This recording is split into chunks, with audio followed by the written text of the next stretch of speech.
Yes, I will be totally devastated. I'm not even, ashamed to admit it.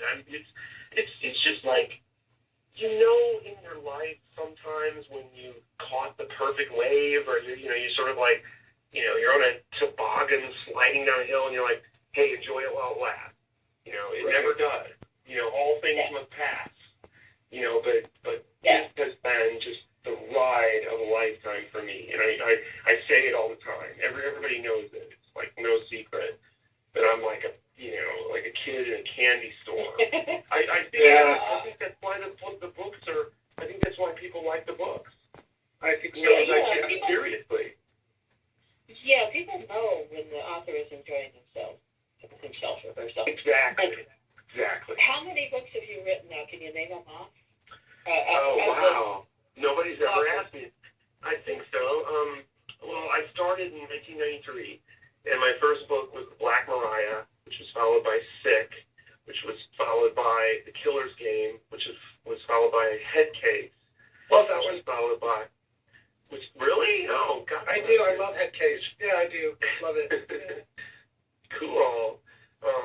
And which was followed by The Fleet Police, which was followed by Bloodhound, which was followed by Oblivion, and then The Sinking of the Eastland, which was my first nonfiction book about a shipwreck in Chicago, the deadliest disaster in Great Lakes history. A play was made for that book. That was really an amazing moment for me earlier in my career. The Looking Glass Theater, a Tony Award-winning smaller theater in Chicago, made a play of it. It was really amazing. And then that was followed by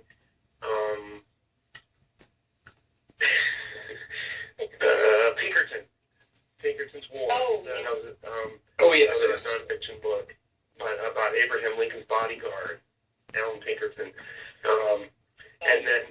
And right around that time, I started talking with Kirkman, and I published a couple of books that were in the can, after I started with The Walking Dead.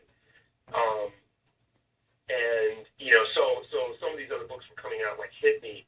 I wrote a nonfiction book about a guy who went up against the mob in Las Vegas called Hit Me, and that came out during The Walking Dead books.